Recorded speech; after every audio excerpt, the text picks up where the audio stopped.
Hello, everyone. Um, I'm delighted to introduce to you our today's speaker. Morgan Lu is a cultural anthropologist studying Islamic revival, post-socialist states, and social justice movements. An associate professor of anthropology in the Department of Near Eastern Languages and Cultures at the Ohio State University. He teaches about the Middle East, Central Asia, Islamic revival, and social justice and cultural theory. He was a postdoctoral fellow at the Society of Fellows, Harvard University. His 2002 PhD is from the University of Michigan in anthropology. His 2012 book, Under Solomon's Throne, Uzbek Visions of Renewal in Osh, concerns how ethnic Uzbeks in the ancient Silk Road city of Osh, Kyrgyzstan, think about political authority and post-Soviet transformations. I'm so thrilled to tell about the topic of the book. Actually, my grandfather is from Osh, so I feel kind of personally attached to the topic. Dr. Lu's current research investigates Islamic notions of just society in Central Asia and comparatively across the Middle East, Russia, China, and elsewhere in Asia. He wishes to investigate how Central Asians believe Islam could address structural problems such as corruption and social inequality. And a few words before we start the lecture, a few words about our next speaker. Our next CREASE lecture will be not in this room, please be aware of that. It will be Monday, November 19 at 4 p.m. at the Hutcher Graduate Library. We will welcome Irina Prokhorova, who is head of the New Literary Observer publishing house and a magazine, and who became a public figure in Russia during the recent elections. I will just remind you that her brother Mikhail ran for president of Russia in March, and Mrs. Prokhorova took a prominent role as a central actor in the campaign, captivating audience and challenging her opponents during the proxy debate for the candidates. She published a book after the disputed December parliamentary elections. She was kind of very visible in the two elections in a row. December parliamentary elections and March presidential elections. And the book is entitled Angry Observers, which includes first-hand accounts of election fraud. So please, again, note that the lecture will take place in the Hutcher Library, room 100, and it will be on November the 19th at 4 p.m., unusual time for our CREASE lectures. And now to Osh. So please join me in welcoming our today's speaker.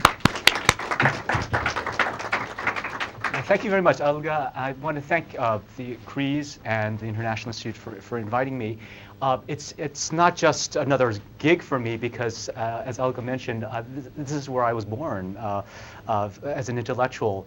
I spent many years coming to these noon lectures at CREASE and the Middle East Center. And so it really is a special honor to come back after all this time, and exactly 10 years after I took off. Today, I thank you for all coming. Again, I also want to thank Nicole and Gita and also Marisha and Donna are here. I really appreciate them coming here. I've known them ever since my graduate school days. Really appreciate you coming. Well, today, what I want to do is talk about it's material I've been thinking about in a more preliminary way. So this is not finished research I'm going to speak about. Rather, as Olga just mentioned, my first project is done, and concerning Uzbeks in Osh. And what I wanted to do is leverage off of what I learned about this population and combine it with some of the preliminary fieldwork I've done since I finished the book, and trying to think forward towards what I'm trying to do next and some of the topics that Olga mentioned. And so the frameworks of what I'm trying to talk about is still preliminary, and so as you press in with questions later, I hope you'll be able to engage with me on that, but it's not a finished product. But I'd like to hopefully open up some insight about what's going on politically in Central Asia. So what I want to do is propose that we think about politics in Central Asia in a different way than it is often thought about. As any of you are familiar with the literature, there's a very state-centric view on analysis of politics in post-Central Asia, and seeing the state and foreign politics as being the most determinative of factors about the conditions and the trends in the region. And even talk about civil society, which is supposed to be that realm that's not the state, is understood to flourish to the extent that the state yields its power, and that creates the space for those non-state actors. What I want to suggest is that rather we expand our view of politics. I'm certainly not the first person to suggest that, and look at a broader spectrum of what's going on in these societies that we more broadly consider political. And in particular, I've become interested in organizations that operate beyond or below the state's control or mandate. And but not to see these things in the sort of civil society model that these organizations somehow fill the vacuum whenever the state withdraws, they sort of come in and meet, but rather that they articulate with public governance in complex ways. In other words, it's not an either-or thing, either the state or grassroots organizations, but they have very complex articulations. So the kinds of things that this is the stuff that I've only begun to do work again, this is stuff I'm planning to do field work on, are groups that some have called self-governing groups. These are what you might call circles of trust, is one way you can put them, that enable businesses, that protect property, that furnish credit, that provide social services of various kinds in various localities. Part of what they're about, basically what they're about is the ability to manage risk collectively. To manage costs, to manage shared resources, and in particular how to deal with corrupt governments. And they're often organized by territory, locality, by family clan, or by cadre connections, or by religious affinities. Those are the ones I'm most interested in, those that have religious connections. A common model of such groups are syndicates of pious businessmen running what they would call halal businesses that fulfill the dictates of Islamic law in some way that are approved, and there are examples of these, and these are things that I haven't looked into, and to my knowledge, no one else has actually looked into them in terms of research. But there's just talking to people acknowledge that there are such groups in among Kyrgyz in Bishkek, the capital, for example, Kazakhs in Kazakhstan, especially in the south, among Uyghurs, connections with in China, which I hope to pursue. And the example that any of you, if you know anything about Central Asia, might be most familiar with is the city of Andijan in Uzbekistan. You might be familiar with this infamous event in 2005, the so-called Andijan events, or the Andijan massacre, to put a fine point on it, where, well, I won't go into the details, but essentially there was a mass rally on the central square, and they were put down by machine gun fire. Hundreds of people lost their lives. The government of Uzbekistan claims that that this was an organized affair by the so-called Akromis, the people around this fellow named Akrom, who they claim to be Islamic fundamentalist, a Wahhabi so-called, who was trying to overthrow the state, establish a caliphate, all those sort of the usual rhetoric about Islamic fundamentalism in the former Soviet Union. And but for those who information is very difficult to come by. Details about such what Akrom and his circle were doing, but for sure they were very pious. They were observant Muslims. They ran businesses and they pooled their resources. There were circles of credit, and they were providing services to Andijanis that the state was not adequately doing. They were providing employment. They were providing aid to widows and the poor. They were essentially serving as sort of mini societies, and the argument is that that's precisely why they were threatening to the Uzbekistani state, that they were doing what the state was not doing, and so that therefore they had to be quashed quickly. So just examples, very suggestive examples. So they're worrisome to states because they provide all these things that the state, quote unquote, should be doing, but most glaringly are not, with regard to these organizations, and so they were quashed. Now I want to then turn to just through my many years of interviews with various people in Central Asia, trying to discern what people really want. And part of what I have argued is that underlying some very concrete problems, which you all maybe are familiar with, jobs, inflation, crime, corruption, underlying those is a concern about the terms of order, perhaps is the way to put it. Under what terms shall chaos be held back? Under liberalizations, under the withdrawal of state power as they perceive it. The state is not so involved with social services and so forth as it used to be, or claimed to used to be. I even though no one used this term per se, but the common good, what secures the common good after state socialism? Given the neoliberal pressures to reform according to certain models in the face of evolving patronage, cronyism, and outright discrimination in the case of so-called minority populations. In light of all these challenges, the question is, what is the common good, and how do you secure it in this kind of environment that seems to countervail against the commonness of good? But rather particularist interests seem to be furthered by those in power. So part of the argument I'm trying to advance, but I'm not going to give a knockdown argument today, is that self-governing groups are appealing to people precisely because they provide for the common good. They seem to actually be doing what people claim that they want. And in a moment, later I'll talk about why this language of common good, why that seems to be important, at least with some Central Asians. So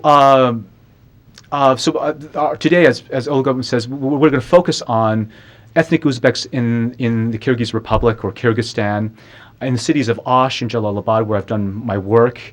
And these are precisely the two major urban centers in southern Kyrgyzstan that have Uzbek majorities. And so what we're looking at thematically is what the community leadership, what the Uzbek leadership was up to during that 20-year period. I'm sort of out of convenience making nice decade-long spans of time, but it's essentially from the very end of the Soviet Union to 2010, when something very dreadful happened that ended the entire show. And so I like to look at their efforts to create a viable place for Uzbeks in Kyrgyzstan as a form of self-governance within the Kyrgyzstani state. And so my past work among Uzbeks in Kyrgyzstan has shown, I like to argue, is that they have two categorical responses to what they want, how they think the common good should be secured. One is they look to an ideal vision of the post-socialist state, and that's something I talk about in my first project. The second thing they look to is failing the state being ideal in the ways that they think it should be ideal. They look to local leadership and efforts to build what I'm calling a society within a society, and a sort of a scaled down version of the state. If the official state is not doesn't have the nature of what they believe it ought to do, then they try to create, as it were, a state within a state, a mini society that has the characteristics of what they feel would provide for the common good. So, their basic concern is what kind of socialist state is most ideal for peaceful, prosperous future, but short of that, what kind of local community should be constructed promoting the common good. So those are when I'm arguing the basic concerns for Kyrgyzstani Uzbeks underlying all those concrete needs. I want to talk a little bit about what were their postures towards post-Soviet states, and I need to periodize their political imaginaries. I need to step through how their political imaginaries changed through time. But before I could do that, that's more of a recent, past 20 years kind of review. I want to get some larger context first. So I'm going to kind of fly through this. We can always come back during questions and answers if you're interested in any particular part of this context. But I want to just do a quick geographical, historical overview of what we're talking about. Osh, the city that I did most of my study in, is located in the Fergana Valley, which is the most densely populated rural area, settlement area of the entire former Soviet Union, actually.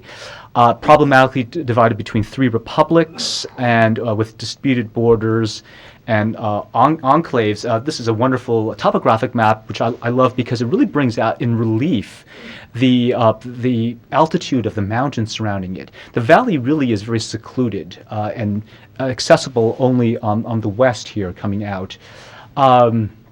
This creates all kinds of, I talk about in my first study, what the physical geography as juxtaposed against the political geography, how that creates a host sorts of problems for all 3 republics that are divided here. Kyrgyzstan is sort of the reverse sea, that most of where the mountains are. Most of the flat lands in the center where the white is, the very arable land, is Uzbekistan with a tongue of Tajikistan coming out there. And of course, cotton has been the main crop there since then, the late 19th century. Osh is the if I can, yes, this white circle here, located right on the foothills of the mountain. You can see the mountains just ends where Osh begins. And there are problems of internal connectivity of the republics because of the way the borders are. Another map where you see the road to Osh from Bishkek, the capital of Kyrgyzstan. To get from northern Kyrgyzstan to this part of Kyrgyzstan, the mountainous part, you have to cross very high mountains. You have to wend your way through here, very, very inconvenient way. Why can't it take a more direct route? Because that goes through Uzbekistan, and Uzbekistan's been enforcing its borders since independence.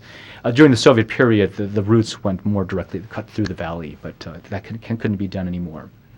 But so Kyrgyzstan is problematically connected to itself. To get from the 2 major cities of Kyrgyzstan, you have to cross mountain passes. And by the way, thanks to these borders, getting from the valley to Tashkent, the capital of Uzbekistan, is not so easy. Either have to go all the way around here or through the mountain passes through Angren. Another wonderful topographic map, you sort of see that the mountains are literally coming up against Osh. It's located in a river valley on both the cities, kind of on both sides of the valley.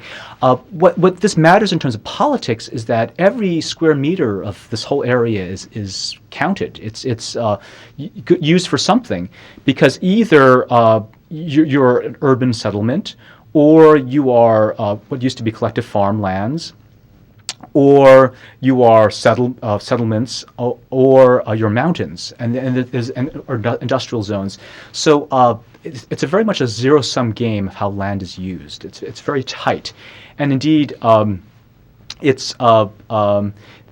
saying that Osh is literally caught between between a rock and a harsh place, between mountains and the border with Uzbekistan. The border with Uzbekistan is literally just a few kilometers from the center of town, right here. That's the border crossing right there with Andijan province. And And the people I want to talk about are citizens of Kyrgyzstan, but they're ethnic Uzbeks. They're excluded from political power in Kyrgyzstan, but they're excluded from access to Uzbekistan because of the border. It's something I call the predicament of double exclusion. So that's kind of geographically the situation. Historically, a quick run through here claims that Osh is a 3,000-year-old city. That's a very spurious claim. It had political currency to claim that the Kyrgyz government had recently celebrated the 3,000th anniversary of the city. A Silk Road entrepot, bazaar town. It's wonderful. I was in Helsinki, Finland, in fact, with Donna way back, and I stumbled upon a exhibition of this fellow named Mannerheim, who was one of Finland's war heroes and past presidents. But in the early 1900s, he did a expedition for the Russian Empire to survey Central Asia, and he came back with wonderful collections of artifacts and poetry and photographs, and he went through Osh, and I have some. These are the only pictures of Osh I have of the early 20th century. Views of the bazaar, the women in paranja, the head coverings, essentially. The point I want to make here is that the labels we now take for granted for Central Asians, like Kyrgyz, Uzbek, Tajik, Kazakh, did not have the same meanings back before the Soviet period. Rather, people reckon according to either their whether they're town inhabitants versus nomads, or what town they're from, or what family tribe they're from. So these are so the town inhabitants and nomads had different ecological adaptations, different economic roles, lived in very different social economic roles. The quick gloss, or the town people were the Uzbeks, and the nomads were the Kyrgyz, but this is a simplification. These terms are modern terms that were imposed during Soviet rule and are now taken for granted and then projected backwards in time. And so, the Osh under the Russian Empire. Let me skip forward here. The point I want to make here quickly is that Kyrgyz today still reckon themselves as post-nomads. These are modern photographs taken from 2009 and celebrating their life in yurts in their nomadic lifestyle. So these are still very decorative today. Going to the town dwellers, back to Mannerheim from Finland, a street view. So a very, very different sort of lifestyle between the town settlers and nomads. But during early Soviet rule, the republics were delimited.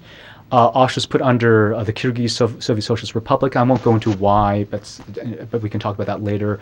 The nationalities were created. The titulars, those who were the Kyrgyz in Kyrgyzstan, for example, were promoted with this idea of affirmative action, quote unquote. Rapid industrialization after the Second World War, which meant that the cityscape was transformed by factories and new housing units. And so Soviet Osh was very much made, especially after the Second World War. Political, cultural institutions, and just a aerial view of the city will very much see this is of all the Soviet city, as it were, that was built. Various views. You can see the institutions, the universities that are built, apartment complex blocks, libraries, tombs, the department stores and hotels. So all these were very much, these were built during the Soviet period and impressed us for a Soviet stamp onto the city. Just a quick sort of tour here. Bazaar. The bazaar, of course, very fascinating place in Osh, and very quickly transformed. You can sort of see what's going on in the bazaar as some index of what's going on economically in the country as a whole. Tremendous growth of Islamic practice as well. a Friday mosque that was reconstructed, and tremendous participation among Uzbeks, especially in observance, and so forth. I can talk about that later if you wish. But what happened ethnically, politically, it's important, is that with the rapid industrialization, Kyrgyz came into the city for the first time. Because pretty much until the end of the Second World War, Kyrgyz lived there are very few living in the city. It was mostly, quote unquote, Uzbeks living there. And the city was reconstructed, and the apartment blocks were put in to house the new labor force. And these are apartment blocks, if any of you have been to anywhere in the former Soviet Union, you'd be very familiar with. And so chronic land shortages that were the proximate cause for the 1990 riots between Kyrgyz and Uzbeks, ostensibly over a land dispute. And so, yes, the Osh events, this is actually the very field where the Osh riots began. There's now a monument put up there. And behind that large field is still part of what used to be Lenin Kolkhoz, and is still used for that. But that was the land that was under dispute. Kyrgyz wanted to build housing for the new migrants. Okay, so let me finally get to what I promised earlier, which is periodizing political imaginaries. In other words, how did Osh Uzbeks look at the state? How do they understand the state, and how did those understandings shift in the past 20 years? This is a point that has some currency to it, because it's very relevant to what happened in 2010, which I'll talk about later. It's namely that this is precisely the bone of contention between Kyrgyz and Uzbeks. Kyrgyz always accuse Uzbeks for wanting autonomia, autonomy. And indeed, in the early 90s, there was a desire for autonomy. In other words, political autonomy in some model, maybe as an autonomous city under the Kyrgyz Republic, or outright annexation to Uzbekistan, because again, the city is right next to Uzbekistan. And it's in a sense, it's more, as you saw from the road diagram, Osh is more naturally, topographically, geographically connected with Uzbekistan than it is to Kyrgyzstan. So there was a desire at that time. But that desire died very quickly by the mid-90s, by the late 90s, even though Kyrgyz believe up until 2010 that the Uzbeks were after autonomy. The actual desire died among Uzbeks within the first decade of independence. So instead, what I argued in my first project was that they yearned for good political authority. They saw Kyrgyzstan's president as ineffective. They saw Uzbekistan's president as being effective, strong, far-seeing, incorruptible, virtuous. They had an entire political imaginary surrounding President Karimov of Uzbekistan. They saw him as a Han figure, I called it. And but there was a shift in attitudes in the 2000s, coming into the second decade of independence, where Uzbeks in Kyrgyzstan began to see that their lot in Kyrgyzstan was actually not so bad economically.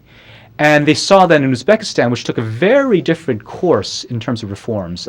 The quick version is that Kyrgyzstan went through rapid liberalizations in economy, and Uzbekistan still had more or less a very controlled economy and very controlled pace of reform. And they saw that the Uzbeks in Kyrgyzstan saw they had opportunities on their side of the border that their cousins, literally cousins across the border in Uzbekistan, did not have. So life actually did get better in many Kyrgyzstani cities. The people got rich. People were capitalizing on capitalism. A shuttle trade became rampant among Kyrgyz and Uzbeks. A lot of Uzbeks got rich from that. And in the early 2000s, for the first time, I heard Uzbeks say, "Thank God I'm a citizen of Kyrgyzstan." That's an actual quote, which surprised me totally. And there was a sentiment that we can do it. We can do something here in Kyrgyzstan. And they saw that the conditions in Uzbekistan was getting desperate. And some even argued to me in the early 2000s that Osh, not Tashkent, was going to be the world center for Uzbek culture.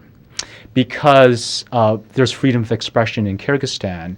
In Uzbekistan, artists, poets, and sculptors had to produce art according to certain strictures by the government, and so artistic flourishing was not happening in Uzbekistan. Was the claim? It was of course, very Osh-centric claim.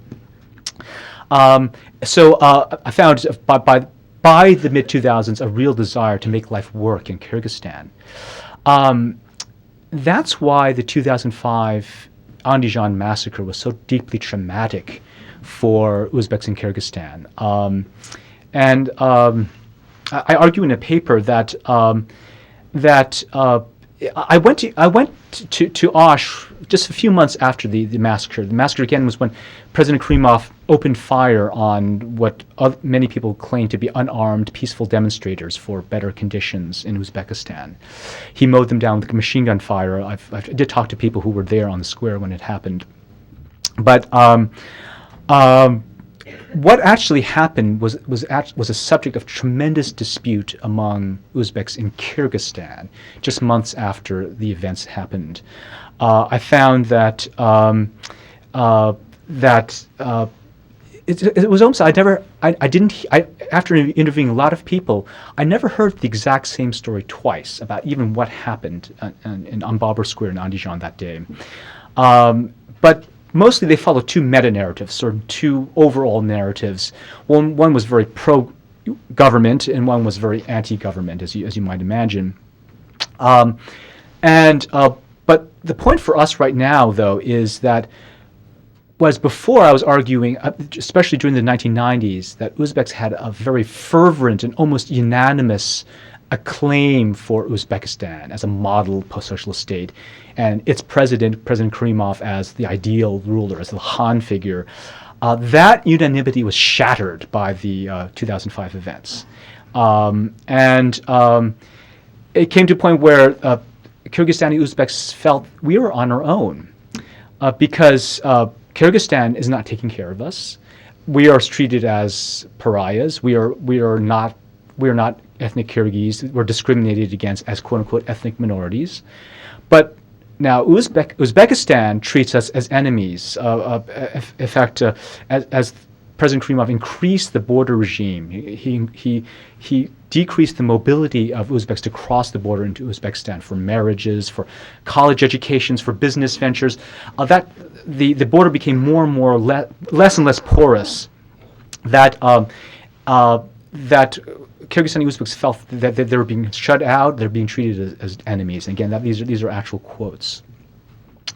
And so that's my argument. That sealed it. Kyrgyzstani Uzbeks saw their futures belonging fully within the framework of Kyrgyzstan after 2005.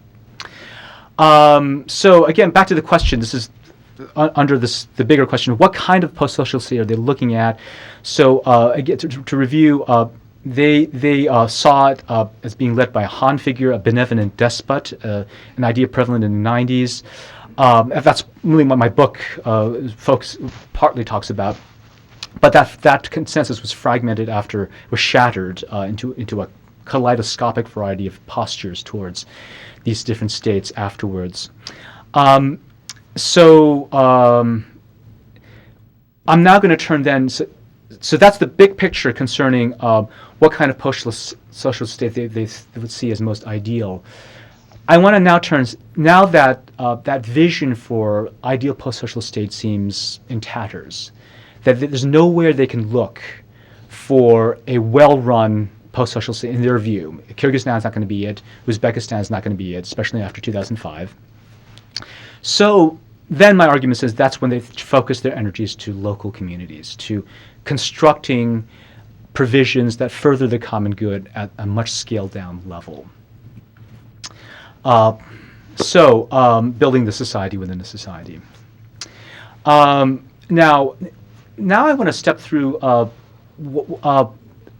of the conditions in which they're doing this, building the society within the society.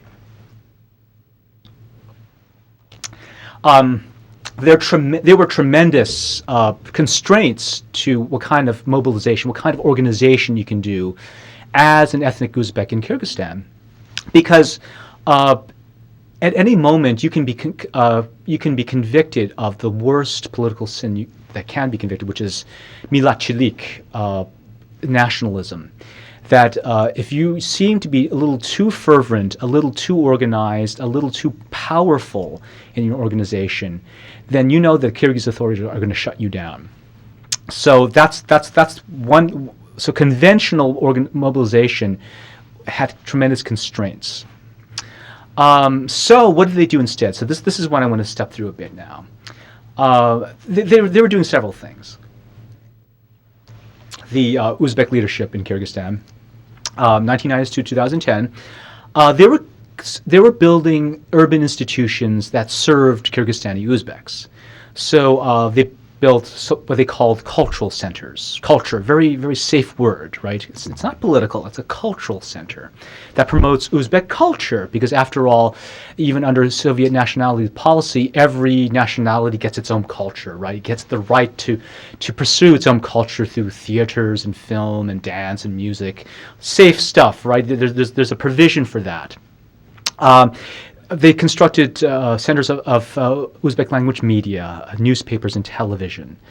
And I think very interesting, they constructed universities. There's the what used to be called the Kyrgyz Uzbek University in Osh, and the Friendship of Peoples University in Jalalabad. Don't you love these names? And an attempt to build an Uzbek drama theater in Jalalabad. What these were doing, so Kyrgyzstani institution building, what I'm claiming is that it was a discursive balancing act they were trying to achieve by building these institutions.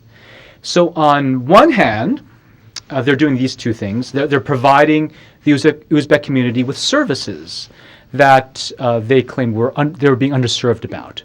Since, in fact, that state institutions tended to favor ethnic Kyrgyz, like getting bank loans, like whatever it is that they need, they created their own institutions to serve their public, the Uzbek public.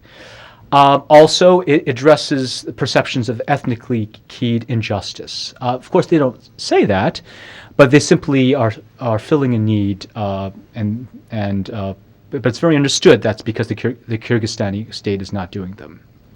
So that's one side of the balance. On the other hand, yet, they're couching these projects in a language of inter-ethnic harmony and the common good. So we're back to that idea. And loudly proclaiming loyalty to the Kyrgyzstani state. They were bending over backwards to say, we are loyal Kyrgyzstani citizens. So I'm going to talk about this, their self-positioning as loyal citizens, serving the public good. That's kind of the summary of their discursive balancing up until 2010. Again, all bets are off after 2010. So let's take the Friendship of Peoples University in Jalalabad. This is the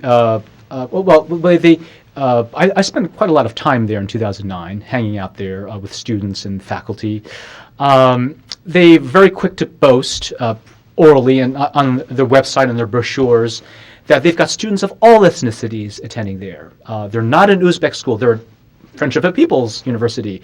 And they've got people from other countries, and even some of the faculties, I think MedFac was over half Kyrgyz in ethnicity, which is very impressive. I actually I lived with a Kyrgyz student who was at the MedFac at this university. The courses were taught in Russian, other than, of course, if you're studying Uzbek philology, Uzbek literature, of course, that's done in Uzbek. But everything else, the biology courses, the history courses, done in Russian, sort of. The fact is that it's still majority Uzbek, the student population overall, and a lot of these Uzbek students are rural and coming from the surrounding areas around Jalalabad. And the Russian really is not very good, so they would read their doklad, their paper in Russian, because it's all written out. And then the moment they came for discussion, they would try to speak in Russian, but of course they fail, and everything starts going into Uzbek. And so it's officially in Russian, but it's one of those things that sort of wink, wink. Well, we know actually that this is an Uzbek institution. A shot of FPU. This is just months before the 2010 events. this university is a platform for the big man in Jalalabad, the Uzbek big man. His name is Kadirjan Batyrov. And it's no secret that this is his institution. This is his platform. And one of the interesting things about this university is that it's more than just a university, because the presses, the Uzbek language presses in Jalalabad were on the same grounds. The cultural center, the Uzbek cultural center, held its things, and hanging out in the offices of these people leadership, people come with all kinds of petitions, all kinds of needs. All kinds of problems that need to be solved, they come there. So this place really was one-stop shopping for the Uzbek community. It was the patronage center for Batyrov. He was able to dispense his patronage there, and it was a multivalent, It was just a multiple use facility, and it was about a lot more than just a university. Everyone knows this. The Kyrgyz know that it's an open secret. The interesting thing is, again, the notion of cultivating good relations with Kyrgyz authorities. They bend over backwards. When I was there in 6 months in Jalalabad, President Bakiev, Kurmanjan Bakiev, the Kyrgyz president of Kyrgyzstan, visited twice to this university. But Bakiev himself is a Kyrgyz native of the Jalalabad region, so his power base is also that same region. So they're kind of Batyrov and Bakiev, they're sort of the big Kyrgyz man, big Uzbek man, and they're always trying to cultivate very good relations. So again, no secret, no open secret, this is an Uzbek institution. By the way, just a quick view of what happened after 2010. Actually, while the things were happening, some of the people that were emailing me saying that they're burning our presses. They're coming in, they're smashing the windows. And here's some of the, you can still see the burn marks. These photos were taken by someone else. When I went back afterwards, I knew I couldn't go around with a camera, because if I tried, I'm sure I'd be arrested by the Kyrgyz authorities. And I will talk a little more about actually what happened, but it's what some people call pogroms against the Uzbek communities in Osh, especially. But again, because it's no secret that this is an Uzbek institution, during the riots in 2010, Kyrgyz targeted them and very much took it out on FPU. And in Osh, likewise, there was the Kyrgyz Uzbek University. I mean, just again, look at the name of it. It's not an Uzbek university; it's the Kyrgyz Uzbek University, but by another, who's headed by this other guy named Mama Saidov. The history of that university is a little different than FPU, but they held sort of structurally similar positions in the two main Uzbek cities of Kyrgyzstan. Other things that these Uzbek patrons were doing and building that society within the society, funding Friday mosques. Batyrov was funding the main Friday mosque in Jalalabad to tune, I think, $2 million of his own money. Batyrov himself was a very successful businessman in the late Soviet period and built his base from that. And so even though this thing was still under construction in 2009, I mean, people are literally praying outside. I mean, the walls were not finished, but the whole mosque was filled, so that was the overflow right there. Of course, all bets are off after 2010. The khutbah, the actual Friday sermon, was very careful to mention saying prayers for our president Akayev, our president Bakiev. Again, positioning themselves as loyal citizens. The press, when I read the Uzbek language press, the way they talk about our country, Kyrgyzstan, the problems that face our country, our president, again, positions. But not only that explicit talk, but the very categories, you know, if any of you are familiar with Soviet or post-Soviet newspapers, the very sections they use, you know, so the Oblast news, the Republican news, the near abroad, the international news, those are geographical categories that encode sort of the viewpoint of the world, the official viewpoint of the world as encoded by the newspaper. Well, the Uzbek language press encodes the same geographical categories as the Kyrgyz language press in Kyrgyzstan. In other words, there's no privileging of Uzbekistan as being kind of our connection. And so, again, it's that deliberate positioning themselves as loyal Kyrgyzstani institutions, the presses. On Korban Hayit, of course, very important Islamic holiday. The Friday mosques were filled. This is just right outside of Jalalabad in Suzak. Literally, the whole town square was filled with people praying, because the mosque was, of course, totally overfilled by that time. Okay, so building bazaars, of course, Batyrov originally from business, broadcasting, and yeah, again, this is what I've said earlier.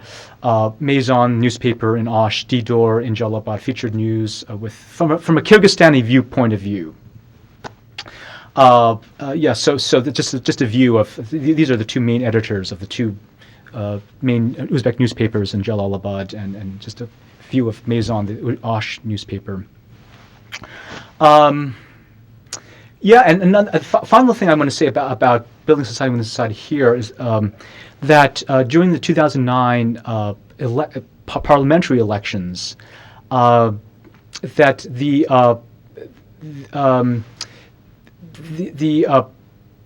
Kadyrov was mobilizing Uzbeks within politically. He was pushing that boundary, and created this party called Rodina, which, of course, again is a Russian word that was pro-Bakiev. So they're trying to create an Uzbek constituency that was pro-government. So all these different moves, they were trying to create a viable space for local Uzbek mobilization without incurring the wrath of the Kyrgyzstani authorities. So that's the point I'm trying to make. So questions: why this particular discursive strategy? Why this balancing? Why making themselves loyal citizens serving the public good, and why the public good? I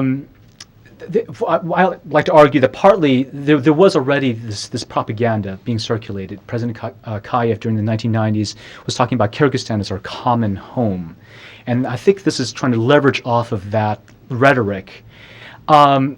And for some people, they actually explicitly connected with this idea of common good with Islamic ideals, with social justice. But of course, the cynical ones of us listening here would say, well, it's simply political cover for these big Uzbek big men who are covering for their quasi-political activity under innocent garb. And so, yeah, these are, after all, patronage platforms for these big men. I think there's another factor here, and that's hinging on the very ambivalence that's inherent in Soviet nationalities policy, that simultaneously promoting titulars, in this case Kyrgyz and Kyrgyzstan, but also affirming the so-called Druzhba Narodov, the friendship of peoples, this idea of ethnically blind fairness of the Soviet person, and so the political imaginaries of state and citizenship is encoded within it this ambiguity of both, and of being ethnic and being trans-ethnic, as it were. And so just looking at the nationalisms flourishing in post-Soviet Central Asia, you see that states today are in fact operating within that ambiguity. They would promote a certain nationalism, but talk also the language of ethnic, of civic nationalism as well. And so my argument is that the Kyrgyzstani Uzbek leadership was taking advantage of this ambiguous space created by the Kyrgyzstani state itself, oscillating between, on one hand, affirming Kyrgyzness, on the other hand, affirming the common home. So, yeah, so again, summary of what kinds of things they're doing: media, higher education, cultural development, charity, non-threatening political mobilization. And for all those reasons, they're doing this kind of discursive balancing. It's patron-centered. It's ethnically marked, even though everyone knows it's Uzbek, even though they talk the talk of trans ethnicity. They're attempting a play at universality of non-ethnic Kyrgyzstani citizenship. They're providing goods and services that the Kyrgyzstani state was not providing adequately or fairly in terms of information, education, capital, spirituality, heritage. They're institutionalizing state alternative arrangements, producing fragments of almost state-like formations. This is the part that I'm now going out on a limb and only beginning to think about theoretically. I'm not sure how to make of this. That the Kyrgyzstani Uzbeks were creating a space of limited autonomous action, defining, to an extent, terms of relation to the state, simulating their own stately functions on a small scale. That this is their society within society. They're pushing the boundaries of being able to simulate the state, as it were, on the local level. And so the question, and this really is a question, I'm coming to the end here, was this an emergent state of self-governance, an emergent form, beginning of some kind of quasi-state in miniature? And but as I said, all bets are off now after 2010. So the operative question now is this also happening elsewhere in post-Soviet Central Asia? How are these things articulating with states in terms of control over resources, in terms of allegiance of people? How do people imagine these quasi-state formations with respect to the state? But the big question I want to end here with is, what are self-governing groups telling us about the nature of politics and society in post-Soviet Central Asia? What is it telling us about the forms that power takes, and how political imaginaries situate post-socialist states? So that's my final question. And as a postscript, I'll quickly say what happened in 2010. President Bakiyev was ousted because of a political crisis unrelated to ethnic problems, but it quickly became ethnicized. Massive Kyrgyz-Uzbek violence ensued in Osh and Jalalabad especially. Entire Uzbek neighborhoods were incinerated into what some people call pogroms, and the sentiments are still very raw a year or two after the events. And some tragedies, if you go back to these cities, the Uzbek presence in Osh is suddenly rendered invisible.